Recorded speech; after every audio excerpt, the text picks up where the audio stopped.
I'm always excited when I can show my daughter, look at this woman, my goodness, and she's from Africa, and she's from maybe a small town on the continent, but look what she's been able to do. So it's my great pleasure to introduce a woman like that, again, someone that I'm going to tell stories to my daughter about. She's our keynote speaker for today, and a woman who really has distinguished herself, not just in her home country of Nigeria, but has achieved on the biggest stages in the world.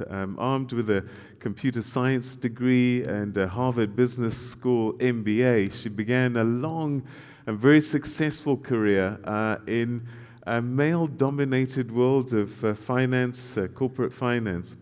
Now, she's worked for various institutions like the Harvard Institute for International Development and Centerpoint Investments Limited in Nigeria, corporate finance, consulting, teaching, and research.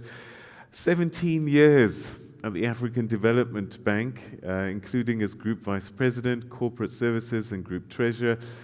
She served as the Director General of the Securities Exchange Commission in Nigeria, and during her tenure, she was responsible for rebuilding the Nigerian capital markets after the global financial crisis and served on Nigeria's economic management team.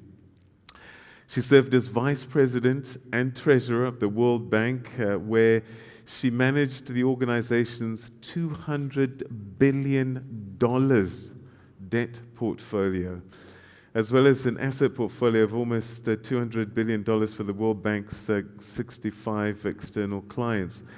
Her expertise also saw her serving on a number of boards, too many to mention, again, many of them of a global nature. And these days, if you're at Oxford University, you get to benefit from her mind because she's there now as an academic, a scholar, an executive in residence at Said Business School, which is the business school of Oxford University. Again, one of the most prestigious universities in the world. And there we have this young woman from Africa who's done good across the world, not just at home, and now is shaping the minds of some of the world's future leaders.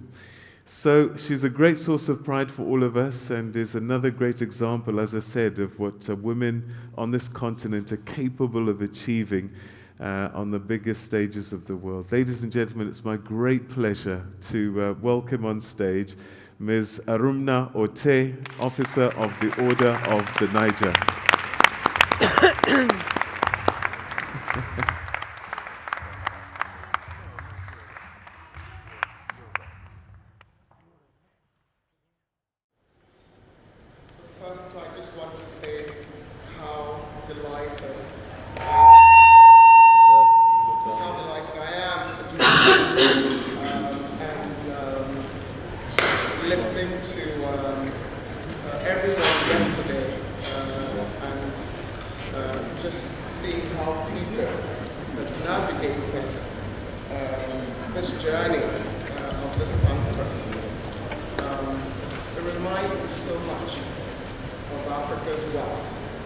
Whether in people, whether in resources. But before I get started, Peter, you were very glorious about my background, but the one thing that isn't very public is one of the reasons why I'm here, because entrepreneurship touches me in a very personal way. My father was an engineer that worked in government. My mother was a nurse that worked in public hospitals.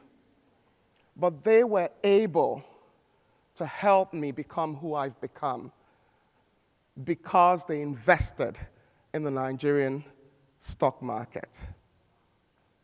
But they also had what Nigerian young people, and I don't know if young people around Africa use that terminology, call side hustles. Thank you.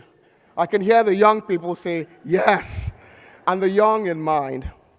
So they had a piggery farm, they had a poultry farm, they had a block molding business. And when we were not in school, my siblings and I were in that business. So I learned about cash being king. I learned about clients. I learned about marketing. I learned about operations. I learned how to make blocks and many other things. So entrepreneurship profoundly impacts me. The other thing in my background is that my father had an older brother who was extremely wealthy in the 50s. He had a trading conglomerate. All the big dealerships that entered the country, he got a bit of those. There was a street in a city called Aba, which was a commercial nerve center in those days, that all my uncle's businesses were on. 40 years later, there is nothing that shows that you had such a successful entrepreneur. And so I've seen how entrepreneurship can support someone, but I've also seen how if you don't have the support mechanisms around a business, how that business will not exist. So it is very personal for me to be here today. It is also very personal for me to be here commending Irene Ochem. The reason I'm here is because of who Irene is.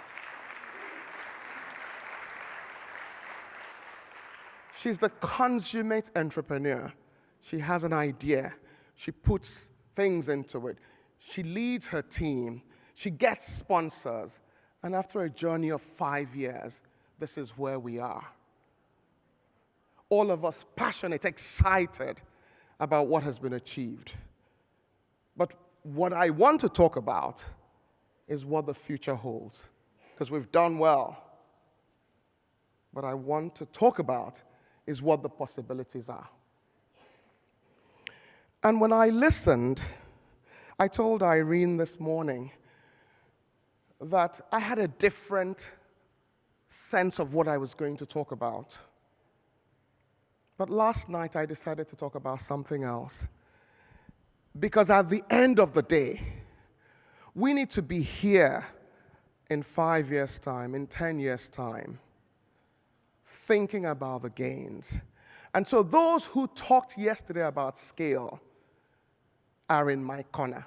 Because what I want to talk about is scale. And I want to talk about scale because I believe that Africa needs women. Africa needs women to think big, to be big. And just in case you're thinking of the word big, I mean it literally. But I also mean women to be bold, innovative, and to have a growth mindset. And the reason I say Africa needs us to be that way is first, this is a country, this is a continent that is wealthy in every sense of the word. You can grow anything in South Africa and it grows. You can grow anything in Kenya and it grows. You can grow anything in Nigeria and it grows. If you can grow anything in Egypt and it grows. This is a country where people have celebrated this is a continent where everybody has celebrated the resources that the continent has. Yet, it is a continent where 9 out of the 10 people in the world who live in extreme poverty are from this continent. It shouldn't be. It should make us angry. But I say to people, be angry. But that anger should call you to action. My sister, the former vice president of Gambia, just as I was walking in, talked about the Sustainable Development Goals. She talked about how gender enables all of the goals. So gender equality is at the crux of what leaders all over the world realize is going to get us there.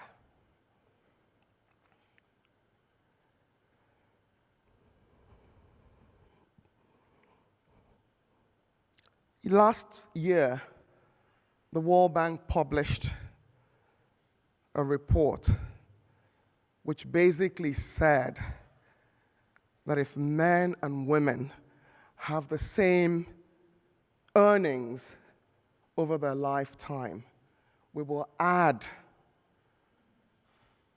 $160 trillion to the wealth of the world. And note, I didn't say 160 million, I didn't say 160 billion, I said $160 trillion. So my conversation is about trillions. And that's my message to you. I'm calling us to action so that we can think about trillions and not think about millions or billions.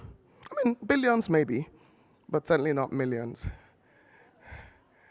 And Peter is one of the broadcasters I love the most. But my sister Wendy and I sat next to each other this morning when he said that the data around the gender gap that McKinsey had estimated in 2015, that if we closed it, that we could basically unleash another 28 trillion, not 28 million, as you said. $28 trillion is what we could unleash. Boston Consulting Group said if women had the same opportunity in terms of investment capital, we would unleash $2.5 trillion to $5 trillion into global GDP. So I'm not here asking you to be morally right, which is good, but I'm saying it makes good business sense for society. It makes good business sense for the African continent. So now that I've given you that context, what I then want to talk about is what is my approach? And that's why I said those who talked about scale are in my corner. And so my approach is to take what Irene and her team and sponsors have built, which I consider an ecosystem, and say to ourselves, how can we build on that ecosystem?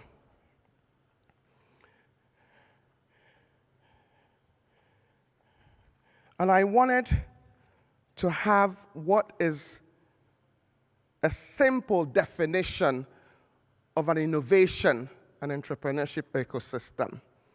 And one of the beauties of AWIEF, it's about women, it's about innovation, it's about entrepreneurship. So I consider an innovation and entrepreneurship ecosystem to be simply bringing together the large and diverse nature of participants, whether it be governments, educational institutions, financial institutions, other private sector entities, and all of the resources necessary to create the social and economic environment that enables innovation and entrepreneurship. And there are many examples, and many of you have been a part of some of those examples of the success of an ecosystem. But my favorite example is Israel, the country. And I don't know if anybody has read the book, Startup Nation. I like that book. It was written, the data is around 12 years old. But at that time, Israel, after the United States, had the largest number of companies listed on NASDAQ. That's where Microsoft is listed. That's where Facebook is listed. Israel is a very small country. So after the United States, it's the United States' home country. So it had more listed companies than European countries and any other countries in the world. Israel was the world's leader in terms of percentage of its GDP that it invested in research and development. The one that confounds me the most is that Israel's share of venture capital, global venture capital at that time, was 31%, a small nation.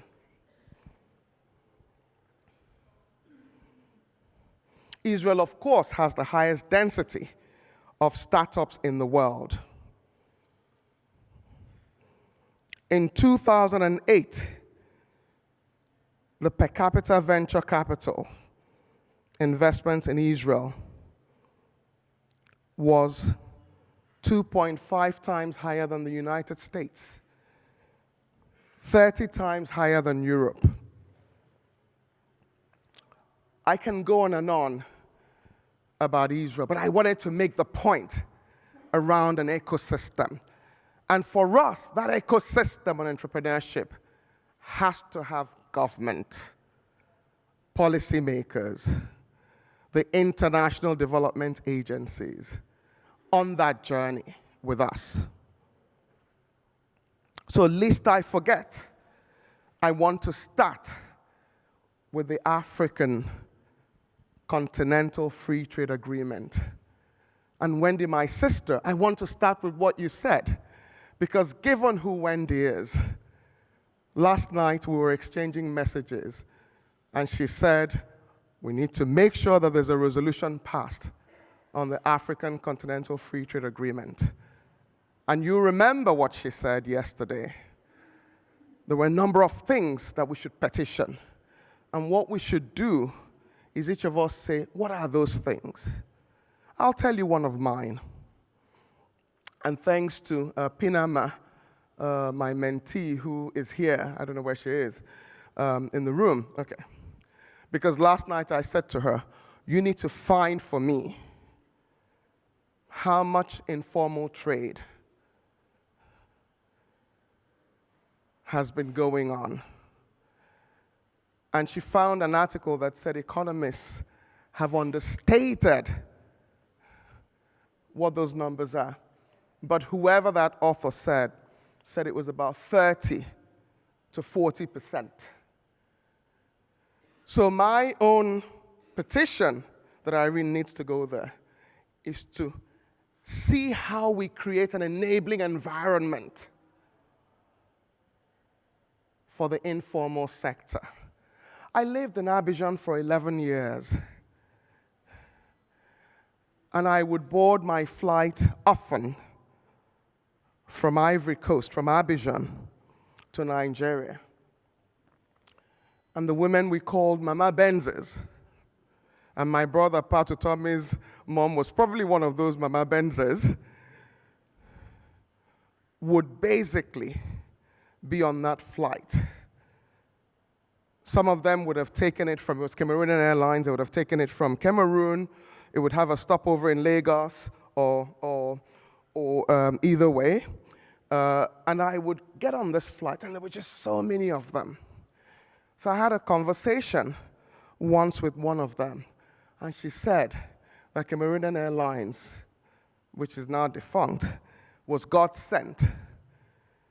Because before she took that flight, she would normally get harassed at the border post between Cameroon and Nigeria, at the border post between Nigeria and Togo, at the border post between Nigeria and Benin, between Benin and Togo, between Togo and Ghana, before she got to Abidjan.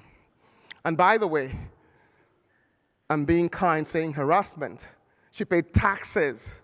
By the way, taxes that didn't go into the coffers of any of the governments, that went into people's pockets.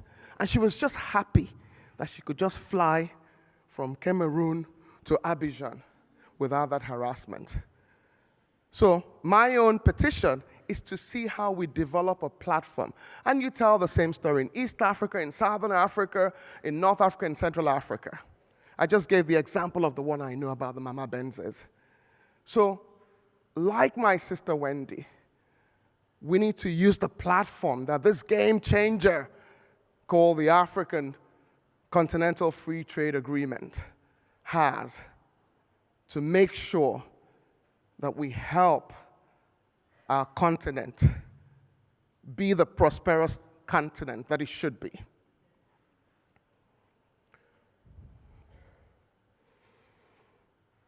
Government. My friend and former colleague, the country director for South Africa, Botswana, Eswatini, and Namibia and Lesotho, told us yesterday about procurement. Women own 30% of the businesses that are registered in the world. And of course, many more, because there are many more that are unregistered. But at best, and in the advanced nations, they get a bit more, there's much more support. They get 1% at best.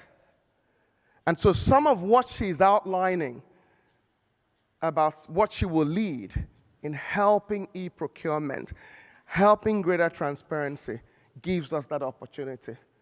Because all the rich men have benefited from that procurement. So we're not going to be just digging with hoes. We want to benefit from the procurement as well. So let's think about those things that can make a difference. And let's think about it at scale. Let our ambition be big.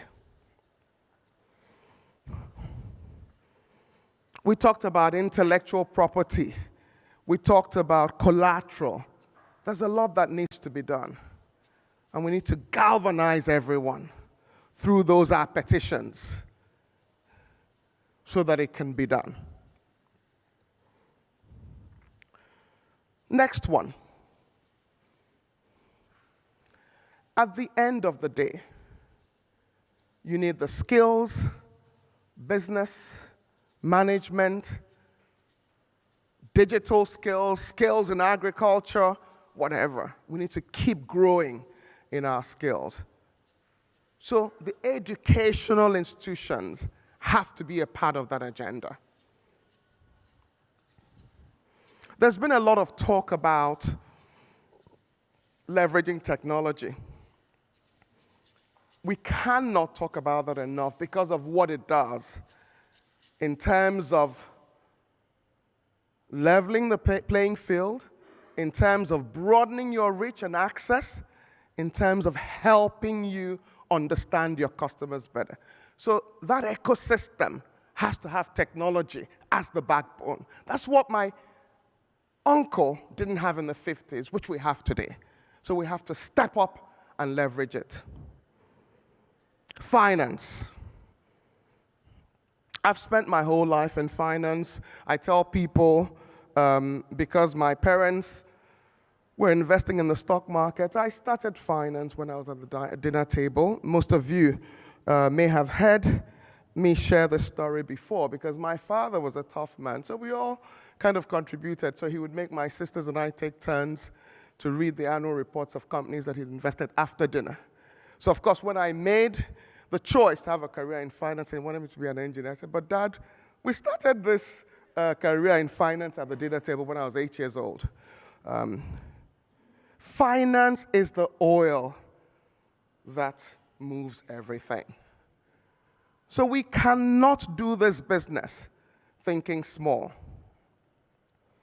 And when I read some of the statistics, and some of it is, in my view, not even how big it is. Some people say women, startups get maximum, women-owned startups get maximum 10% of it. Some people say it's 1%. I don't know. But absolutely key to focus on finance. I mean, CTA, what you have achieved, absolutely phenomenal with the small-scale farmers. What we need to do is how we can use that grant funding and leverage it. They said women basically use, I believe, most women self-fund. The ones who are modern use their credit cards, Then their families help them. But 70% of women have basically said that they have difficulty getting funding from financial institutions. And that's why my sister, Marie-Francois MF, the country director of the World Bank, we spoke this morning and I said to her, I have an assignment for you. The World Bank last year, along with the US government and many other governments, launched what they called WIFI, the Women in Finance Initiative, to basically focus and attention on bringing resources to women businesses, both in terms of supporting the ecosystem, but directly to women businesses. And I said to her this morning, I said, that's my assignment for you, to make sure that AWIEF, that the women in this room have access. And of course, being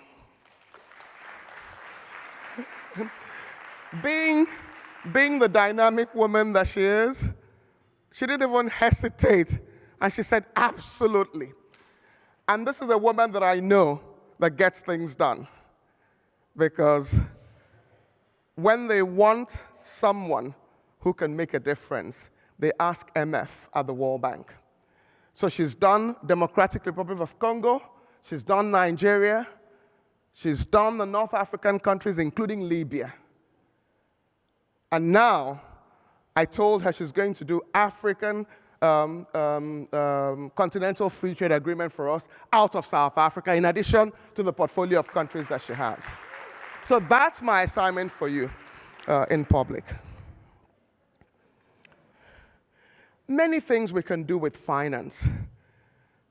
I was very fortunate between 2006 and 2011 to serve on an initiative that leveraged the capital markets to ensure that vaccines are produced for the poorest countries in the world on the back of pledges that were being made by governments. It's raised about $5 billion, the International Financing Facility for Immunization.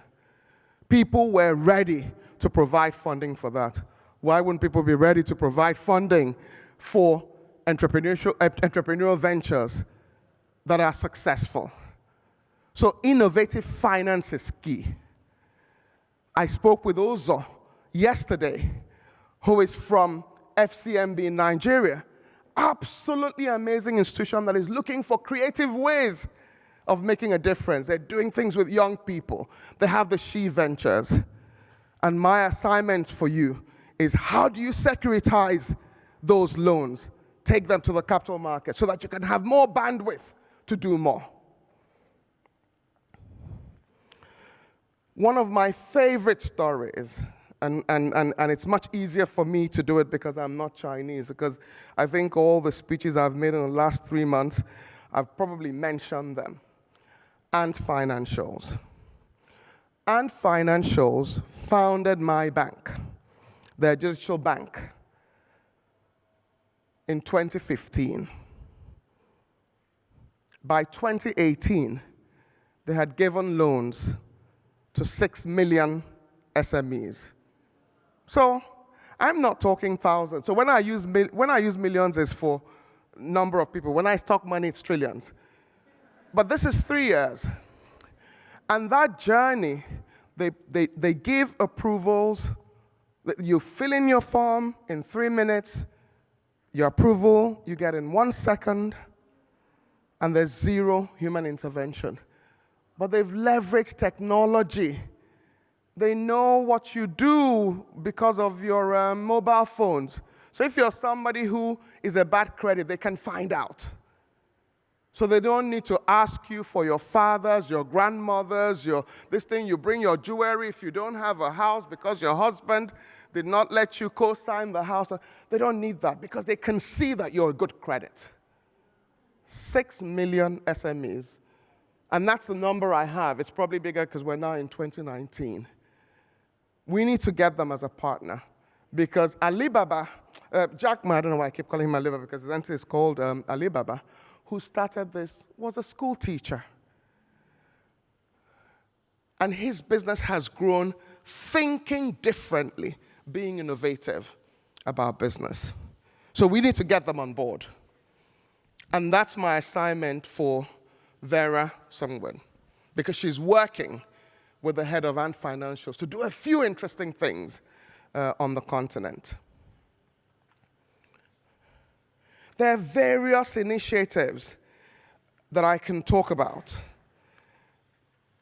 My brother Pat, through the Pan-Atlantic University Enterprise Center, was involved in Goldman Sachs' 10,000 Women Initiative. They had an agenda of how long it will take them, Goldman Sachs, to support women in developing countries. It happened much quicker.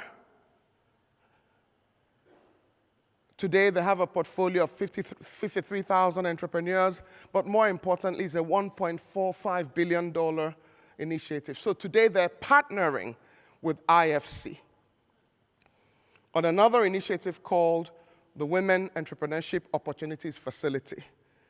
So my sister MF, that's another assignment for you, to get us to partner with IFC in that respect.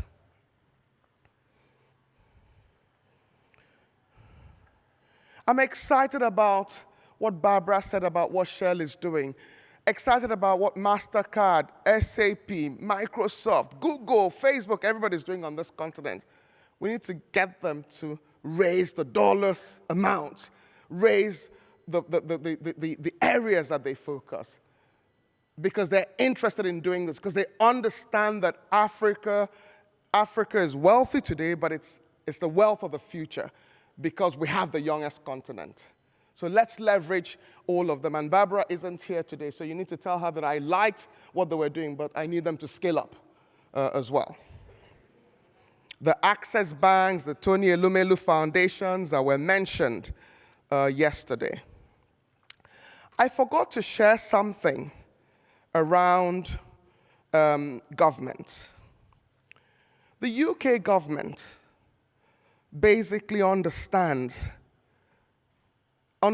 this. So they understand that for the UK, that if they address the barriers that women face in terms of having the same opportunities as men in respect of entrepreneurship, they can add $250 billion to the UK economy.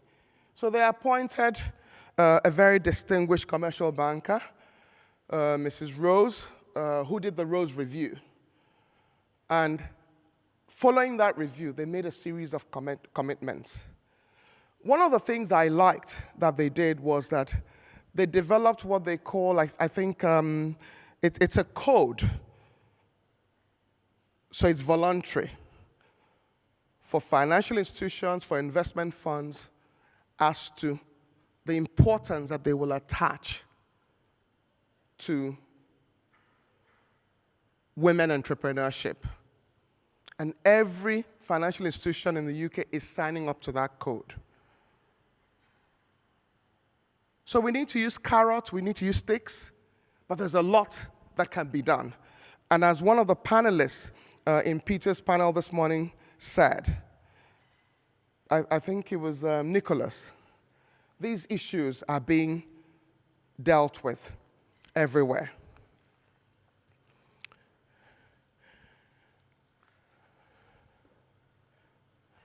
I know because Peter knows me, he's not looking at his watch, but I'm a responsible person. So I will make one more point and then close. At the end of the day,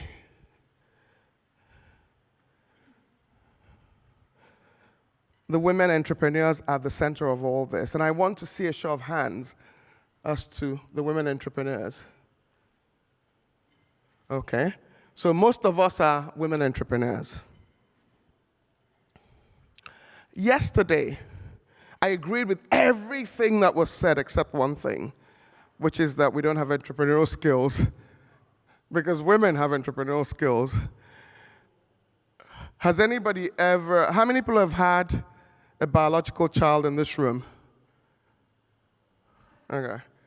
I think that's the most difficult experience in the world. And if you can have a child, and if you can birth Aliko Dangote, Cyril Ramaphosa, surely you too can do it. So I believe that some of the skills that entrepreneurship require, which is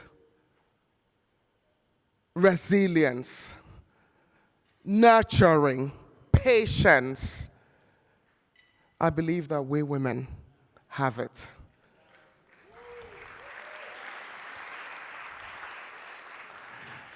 I believe we need to be confident. We need to step up. I tell people say women are risk-prone. I said, really? Women take calculated risks. And calculated risks is the right balance. So go for it. Go for it. Think big. Don't think 1 million. Don't think 1 billion. Think 1 trillion.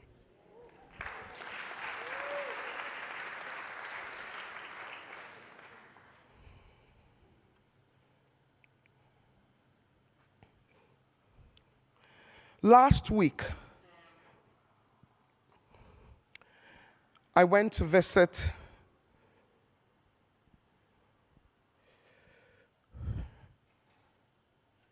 a shop for a different reason. I serve on the board of a bank, and that bank wanted to show us a new product that they were offering in respect of technology. And I met 2 young women. It's called Visions Optical. One of them had worked for Goldman Sachs. The other one had worked for Vetiva, one of the largest investment banks in Nigeria. And others were checking the QR code and how they can, and I was thinking, what are these women doing in this business? And it turned out that it was a business that their mother started in 1989. So intergenerational success is important. And that's why I talk about my uncle's company. You think about the structures that support you to go further. Because when you think big, you cannot think it alone. You need partners. And you must go with others. And so let me end with the South African proverb that is overused to say, if you want to go far, go together. Thank you.